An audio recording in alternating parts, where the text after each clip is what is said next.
Ayan. Good morning po sa ating lahat. Yan, bati mo naman yung katabi mo left and right. Sabi mo, ang ganda mo naman. Gwapo mo naman. Alright. Amen. Okay, hindi nyo po alam kung binobola lang kayo o totoo ba? Okay, kaya po mamaya kung libre mo siya ng lunch or ng takoyaki. Wow, talaga premium pa yung takoyaki sa babae. No? Amen? Alright, good morning po Lighthouse family. I'm Pastor Rina Aguilan, one of our pastor here in Lighthouse Church. Are we blessed for this morning po? Alright, sino po nandito siya last Sunday? Taas ang kamay. Alright, last Sunday po nilirelease na ang ating word for 2024. Ano pong title ng ating team for 2024? Deeper. Ayan, deeper. Alright, sabi mo sa katabi mo, deeper. Ayan. Ayan, sa mga nasa Zoom po pala, hello po. Alright? Kaya naman po, marapat lang po for the month of January to go deeper. We will start tomorrow po ang ating annual prayer and fasting. No? Magkakaroon po tayo starting on Monday hanggang Friday ng ating pong Babad Night. Amen. Parang si Tita lang po ata excited.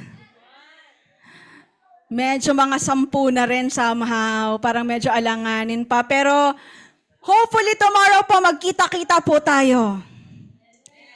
Amen. Sana wag mo tong i-miss. Kasi po ang prayer po natin as a church ay lumalim po tayo. Kasi po, gone are the days na dapat bilang isang Kristiyano, tantanan mo na ang paging pabebe mo. Diba? Worship ka sa Lord. Manatili. Sabay silip sa crush. No? Ako, pabebe. Amen. Lighthouse Church, it's time to level up. It's time to level up. It's time to go deeper. Kasi sino po dito, nung sinabi that God will let us experience a boat sinking and net breaking experience of miracles. Sino dito talaga bang sabi mo, wow, oh, I received. Tama ba? Pero gusto ko pong sabihin sa inyo, kung gusto mo yung maranasan, you need to make an effort. You need to go deeper. Amen. At naniniwala po ako, ang 2024 ay hindi na naman po tayo excuse sa mga pagsubok na haharapin po natin. Tama ba? Ay, hindi, Pastora, ikaw lang. Huwag mo kaming dinadamay. Sana all po maganda. No, wala po kayong testing this 2024. Pero alam ko po, naniniwala po ako na sa bawat boat sinking at net breaking, may kaakibat yan lagi na testing. At madalas kinukumpara po natin ang mga testings na nararanasan po natin or hinaharap as giants. Can you all say giants? And who among you here, you want to slay a lot of giants just like David to Goliath this year? Sino po dito, marami kayong gustong patumbahin na giant for this year? Amen. Pero paano ko pong sabihin sa inyo sa umagang ito na as much as gusto po natin magpatumba ng mga higante, ng mga giants this year, possible naman na ikaw mismo, pwede kang maging giant. So lalabas po kayo mamaya, may free po kaming vitamins na Growy. Joke lang po. No, tanong niyo sa akin, paano? Ay, mahina ang second. Tanong niyo sa akin, paano? And that is through prayer. Prayer. Kaya po, no, alam niyo po itong mamang pag-uusapan natin, talagang pambihira ang prayer life. Kaya po, ang pag-uusapan natin is, his name is Epaphras, a giant in prayer. Sino po dito nakakakilala kay Epaphras? Okay, okay lang yan. Okay. Ako po, nakilala ko lang siya, naalala ko kasi, pandemic, syempre po, nasa bahay lang tayo. So nagkaroon lang ako ng curiosity. Sabi ko, why not pag-aralan ko kaya yung mga tao na hindi man sila author ng Bible, hindi man sila sikat gaya nila John, Mark, Luke, pero meron silang pambihirang, alam niyo yon, characteristics na kapupulutan po natin ng aral. Alright? Are you excited to know Epaphras? Okay, let us talk about this man. Talaga pong chinampion niya ang prayer. Hindi man po siya sikat, sabi nga kanina ng mga apostles or disciples ni Christ, but this man is very commended by Paul because of his outstanding service, his outstanding passion for the mission, at higit sa lahat, his outstanding prayer life. Amen. Gusto niyo po ba siya makilala? Alright. Sige, pwede po ba tayong tumayo bago po tayo magsimula lahat? We will just pray for the Word of God this morning. Tayo po tayong lahat. Samahan niyo po akong manalangin. Holy Spirit, once again, we welcome you in this place. Matindi ang kilos mo sa first service. Naniniwala ako sa second service. Ipaparanas mo rin ang matinding buhos ng iyong presensya sa bawat isang nandito. Holy Spirit, alam ko po, may mga pagkakataon sa buhay po namin na nanlamig po ang aming mga prayer life. Maaring pumasok po kami dito, wala po kaming ine-expect. Umattend lang kami. Maaring iba sa amin, pumunta po kami dito with full of expectations to be encouraged, to be healed. But I really pray, Holy Spirit, that at this morning, ibabalik mo kami sa pinaka-basic pero pinaka-makapangyarihan, and that is prayer. Marami pong salamat, Holy Spirit. Excited kami at excited ka. And use your servant for this morning. It's not about me. It's all about you. We love you. We honor you. In Jesus' name we pray. Amen. Sige, bago pa tayo magsipuan, sabihin mo sa left and right, sabihin mo, go deeper. Go deeper. Amen. Ayan. So, sino nga po ba si Epaphras? No, si Epaphras po, ang other, kilala pong pangalan niya sa Bible ay Epaphroditus. And he was mentioned 3 times po sa New Testament in the book of Colossians and Philemon. Okay? At alam niyo po, si Epaphras ay nakatira po sa Colossae, kung nasaan ang Colossian Church, of course. And sinasabi po nila na actually, ang church ng Colossians ay ang church lamang na hindi po personally na bisita ni Paul. Ito po ay isang church na hindi niya talaga personally plinan, pero dahil na-save ang mga Kristiyanong ito no nag-mission siya sa Ephesus, kaya itong mga itao nag-start sila ng church sa Colossians or sa Colossae. At sinasabing maaaring isa si Epaphras sa nag-start ng church na ito. Okay? Kaya nga po, he became a representative of Paul among Colossians. Sino po dito nabasa ng book of Colossians? Okay, amen. Alright. In Colossians chapter 1, verse 7 to 8, sabi dyan, basahin po natin, 1 to 3, go. You learn it from Epaphras, our dear fellow servant, who is a faithful minister of Christ on our behalf, and who also told us of your love in the Spirit. Now, base po sa ating text, pinakilala sa atin dito si Epaphras. Sino nga ba siya? Number 1, he was a beloved worker. Sabihin po natin, beloved. Okay, kaya balikan natin yung text dyan. Sabi dyan, he was our dear fellow servant. Okay? Nung sinulat po ang Epistle of Colossians, si Epaphras ay kasama po ni Paul nung siya po ay nakakulong. Okay? And he had visited Paul to seek advice and counsel regarding po sa nangyayari sa kanilang church sa Colossae. Because ang church ng Colossae nung time na yon ay maraming nag-a-arise na mga philosophies, mga human ideologies. Okay? At nababahala itong si Epaphras, kaya pumunta siya sa kanyang coach, sa kanyang mentor, no, si Coach Paul.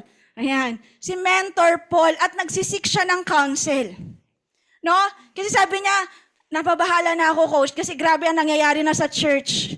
Na parang sa panahon natin ngayon, naniniwala na lang sa law of attraction, manifesting, bahala na ang universe.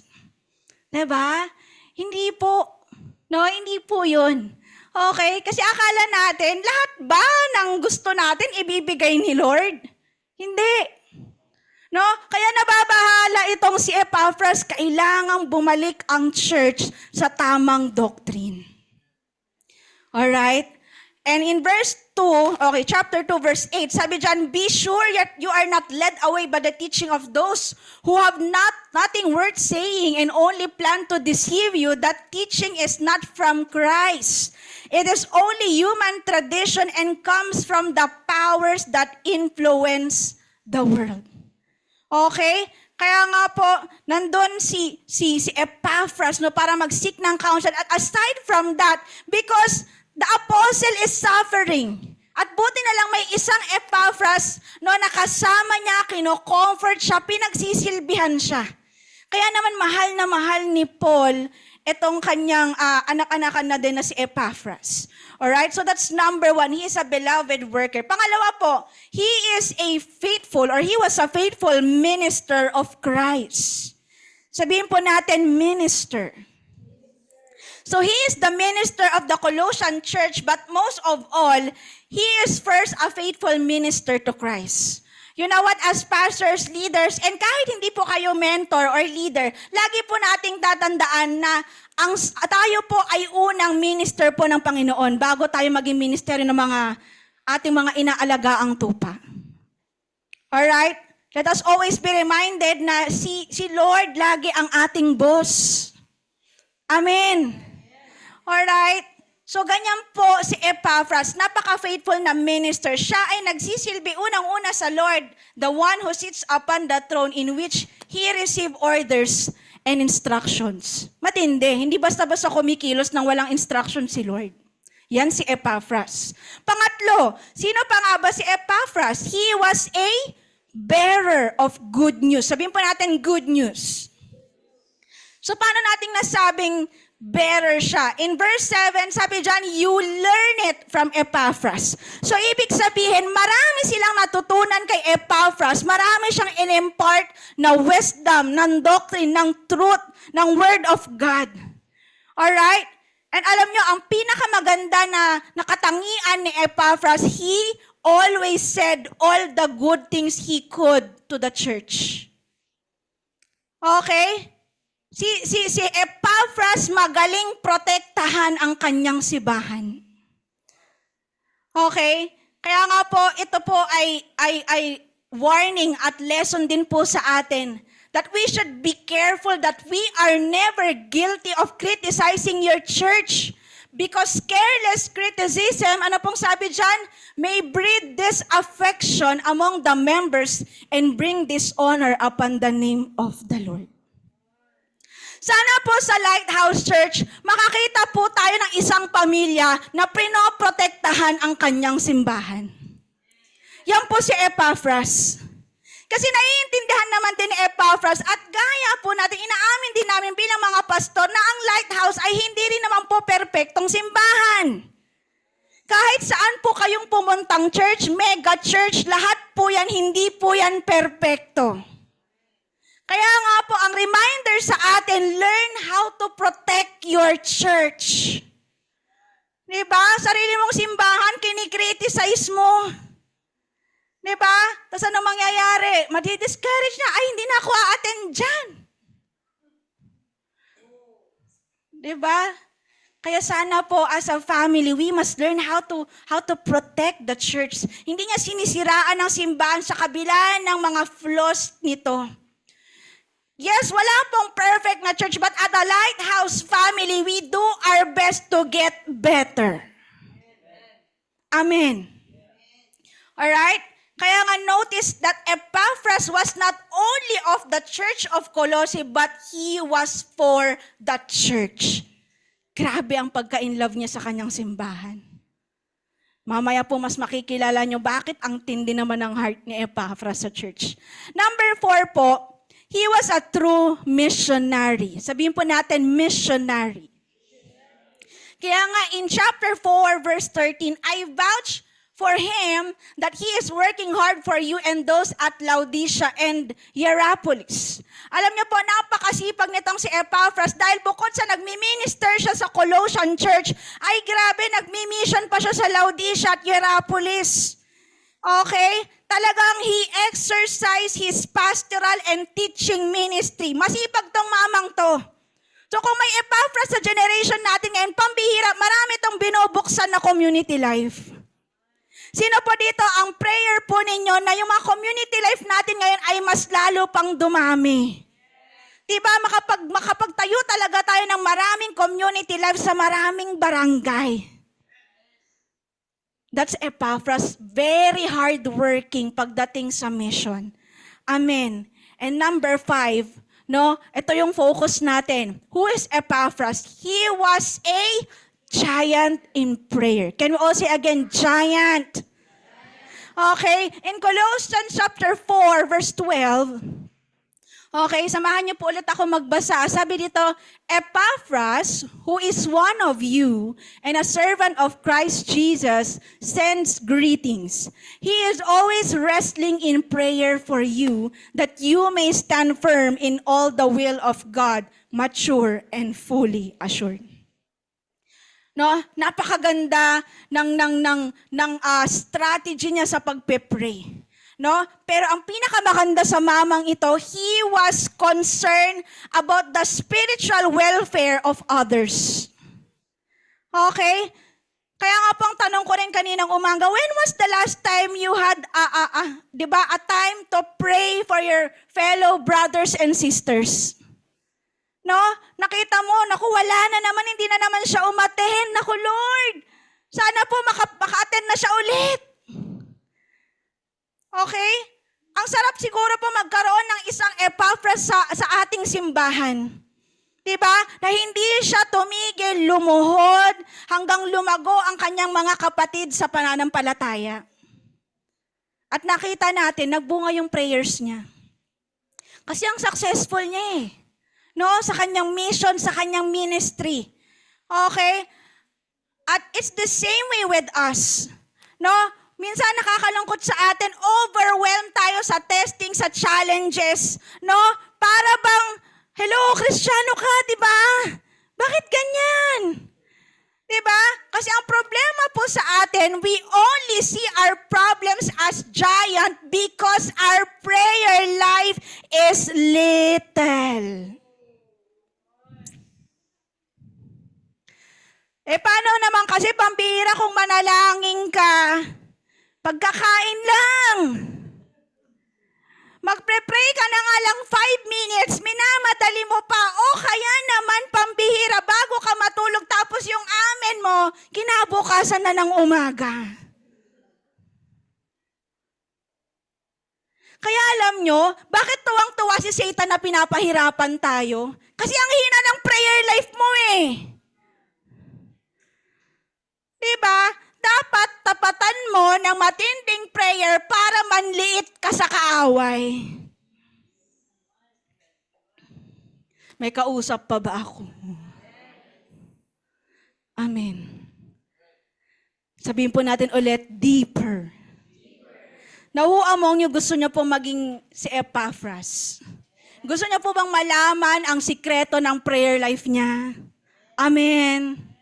So, letter A po, what are the characteristics of Epaphras praying? Letter A po is persistent. Sabihin po natin, persistent.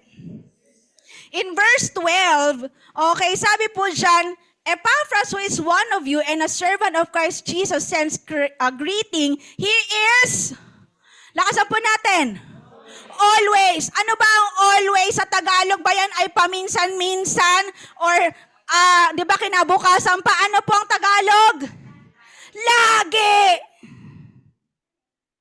Laging nagpe-pray tong si Epaphras.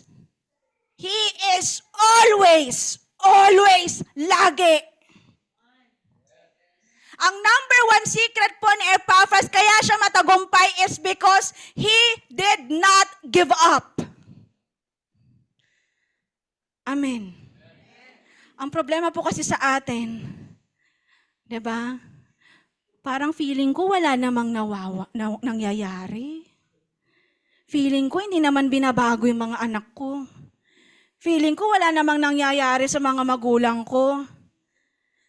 Bakit ang tagal-tagal?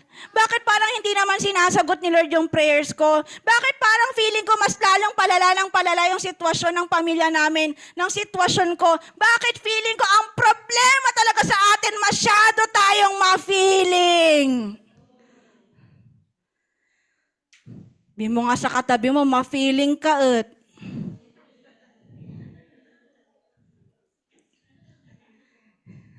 Always remember that as Christians, remember this, makinig kayo church, we persist because we live by faith and not by feelings.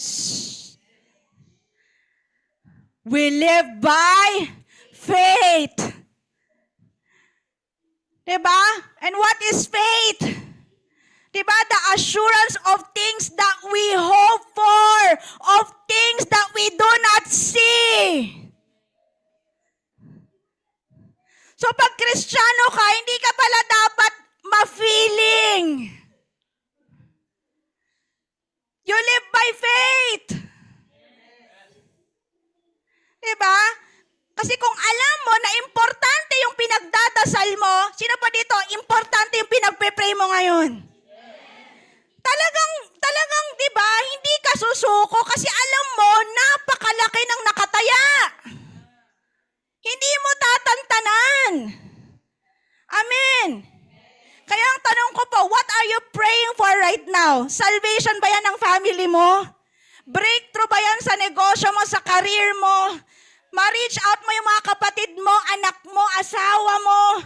Kung importante yan, kung alam mong critical yan at importante yan, kapatid, dapat you have to keep on praying. Diba, yung kahit parang ang bagal, kahit parang walang nangyayari, you have to keep on praying. Kasi again, we live by and not by. Amen. So, Lord, I declare wala na pong ma-feeling sa Lighthouse Church. Feeling close, may mga ganun po. Kailang yan. Basta wag lang tayo pagdating sa prayer life. Because the greater the need, the greater must be our persistence. Huwag mong tigilan.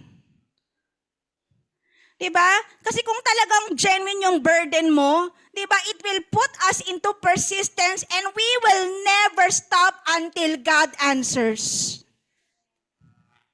Kaya lang, pagdating po sa answer ni Lord, always remember na hindi po laging yes ang sagot ni Lord. Kasi sa atin, ang problema, pag sinabing no, ay hindi ito from the Lord.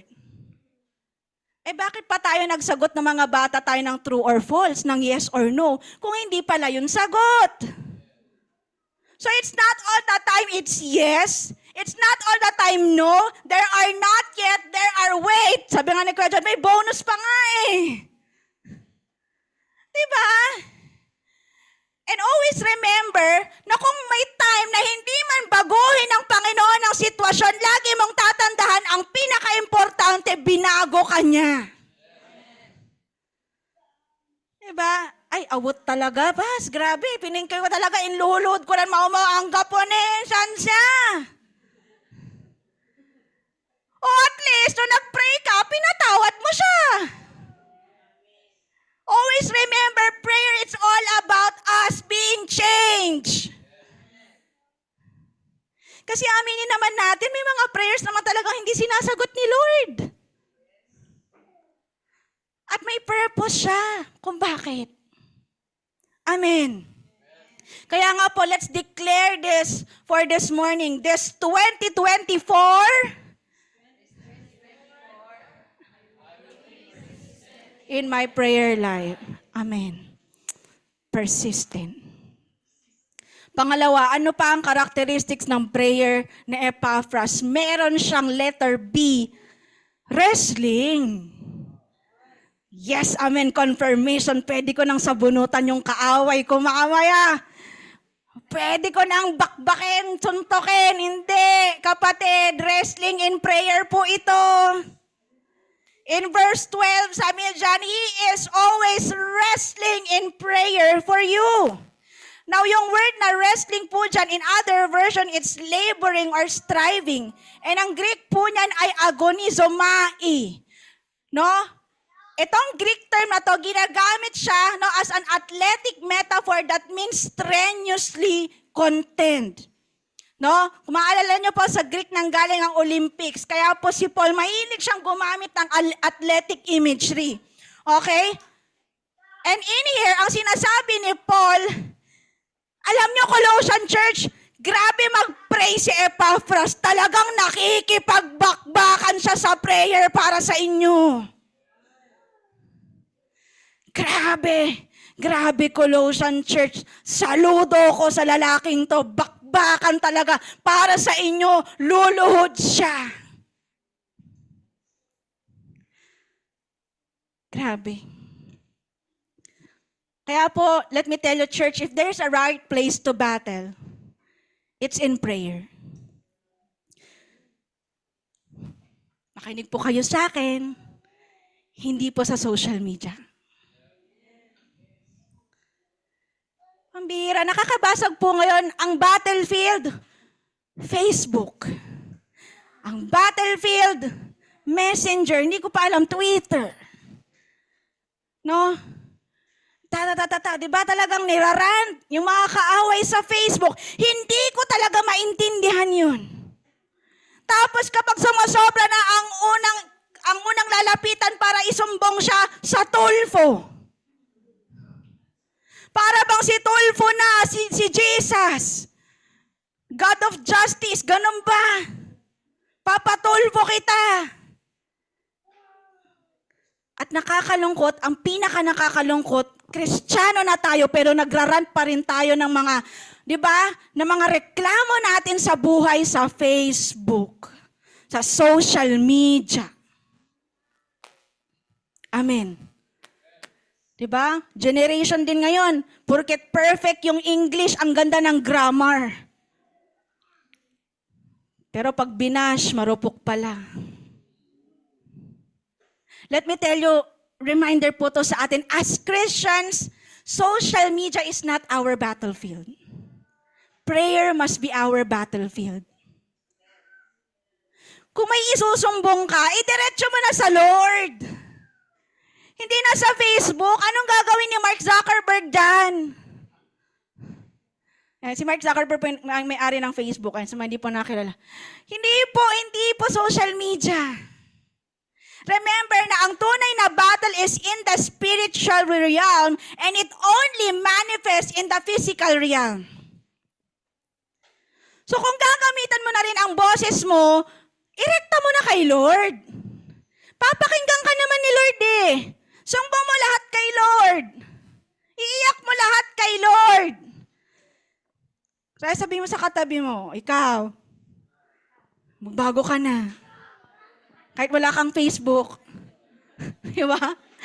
Wala naman akong Facebook, di naman ako makarelate. Amen. Di ba? And remember this, choose your battles wisely and choose prayer as your battlefield. Doon tayo makipagbakbakan. Amen. Doon mo isumbong lahat sa Lord. Remember po si Jacob, di ba? Because all his life, he was known as a deceiver. Na sa panahon natin ngayon, scammer. Talagang dumating sa time na nagsawa na siya sa buhay niya at lumapit na siya sa Panginoon. In Genesis chapter 32, verse 24 to 26, sabi niya dyan, Jacob was left alone. And a man came and wrestled with him. The man fought with him until the sun came up. And when the man saw that he could not defeat Jacob, he touched Jacob's leg and put it out of joint. Then the man said to Jacob, "Let me go, the sun is coming up." But Jacob said, basahin po nating lahat, "I will not let you go. You must bless me." Talagang si Jacob, nakipagbakbakan nagbakbakan siya sa Lord kasi sabi niya, Lord, pagod na ako sa buhay kong makasalanan. I'm always a deceiver all my life. But please, Lord, bless me. Change my name. Okay? Sino po dito gusto niyong mabago ng Panginoon? Pakipagbakbakan ka. Alright? Huwag kang tumigil. Kaya nga po, for this 2024, our declaration is what? Sabay po nating basahin. This 2024, I will wrestle in prayer. Amen. So kung yung una po kanina is persistent, letter B is wrestling, and letter C, last na po ito, is intelligent. Sabihin po natin lahat, intelligent. Oh, parang yung katabi mo lang, intelligent yan. Diba? Intelligent yan. Amen. In verse 12, napakaganda po ng prayer ni Epaphras, no, para sa kanyang simbahan. Sabi niya dyan, that you may stand firm in all the will of God, mature and fully assured. Sabihin po natin will of God. Alam niyo po, ang maganda kay Epaphras, he was willing to fight, no, for his friends in a spiritual battle. Okay? Kasi nababasag yung puso niya, Lord, hindi pwede ito. Nasisway ang church. Nasisway yung mga kasama kong Christians. Kaya talagang nilaban niya sila sa prayer, niluhot niya sila. Na ang prayer niya, Lord, ang prayer ko, ipaglaban nila yung kalooban mo, yung will of God, Lord. Okay? At ang kagandahan po kay Epaphras, hindi lang sa giant in prayer, but he has a great heart for the church. Talaga ang maganda kay Epaphras, hindi niya tinantanan, tinuhuran niya, nakipagbakbakan siya sa prayer, na ang prayer niya, Lord, yung mga kaibigan ko, huwag mong hahayaan na mawala sila sa kalooban mo. Alam niyo po, ang prayer ko, sana po ganyan din tayo sa simbahan. When was the last time you sincerely pray for the church? Kailan yung huling beses na pinag-pray mo ang yung pastor, ang leader mo, ang mentor mo? Yung mga kapwa mo Kristiyano, yung mga kasama mo sa life group na hindi mo na nakikita. Kapatid, kailangan nila ng isang gaya mo na manalangin para sa kanila. Amen. Kasi po sa totoo lang, Satan doesn't fear a divided church. But he fears a united church. Kasi pag divided ang church, ay masaya yan. Nagse-celebrate pa yan, may pa-party sila. Pero pag ang isang church united, ay grabe, kabado yan. Kaya ang dalangin ko po as a Lighthouse Church, sana united po tayo. Amen. Alam nyo, ang ganda ng prayer ni Epaphras, very, very same kind of prayer what Jesus had prayed in the Garden of Gethsemane. Anong sabi ni Jesus doon? Father, if you are willing, take this cup away from me. Pero anong sabi niya doon? But not my will, but your will be done. Yun yung prayer ni Epaphras sa church. Lord, yung will mo. Lord, yung will mo, ibalik mo sila sa will of God. Kaya naman po, this 2024, last declaration po natin. Sabihin po natin ang sabay-sabay, this 2024, will lang ni Lord ang prayer ko. Palakpakan po natin sa Panginoon. Alam niyo po si Epaphras, hindi man siya sikat, sabi ko nga. And he may be considered one of the unsung heroes in the Bible. Pero ang pinaka-core talaga ng prayer life ng mamang ito, matindi. Matindi ang prayer life nito. Kaya matagumpay . Hindi man ito yung exact words niya, pero I believe ito yung pinaka-core ng prayer niya. Maaring ang prayer niya Iluluhod at ilalaban ko kayo sa prayer para makita ko kayong matatag na tumatayo at ipinaglalaban ang will ng Diyos sa buhay niyo. Yan ang prayer niya. Alam niyo po, sa generation natin ngayon, naghahanap ulit si Lord ng Epaphras. Naghahanap ulit si Lord ngayon ng Epaphras sa Lighthouse Church. Ikaw kaya yun? Kasi po, alam nyo, dapat kung tayo ay seryoso na mag-go deeper, dapat naglalaan tayo ng oras. Yung hindi po natin minamadaling kinakausap si Lord. Kasi po ang problema ngayon sa totoo lang sa generation natin ngayon, dalawa lang yan. Number one, lagi mong sinasabi, busy ka. Kapatid, hanggang kailan ka magiging busy? Hanggang kailan na magkakaroon ka ng oras? Hanggang kailan? Paano kung wala ka ng oras, hindi ka na makakapag-pray? Pangalawa, ang problema sa atin, bakit hindi na po natin kinakausap si Lord? Kasi masyado ka ng masaya.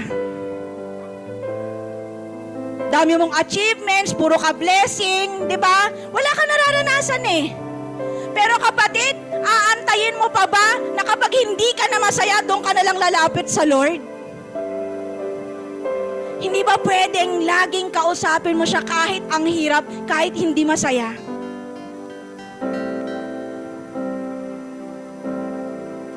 Church, it's time to go deeper. Let me tell you, God is coming soon. Malapit na, hindi nyo pa ba nararamdaman? Petics ka pa rin sa prayer life mo. Hindi ka pa rin seryoso sa relationship mo sa Lord. Kapatid, hindi na tama yan. It's time to go deeper. It's time to kneel and battle in prayer. It's time to slay giants to our fervent and sincere prayers.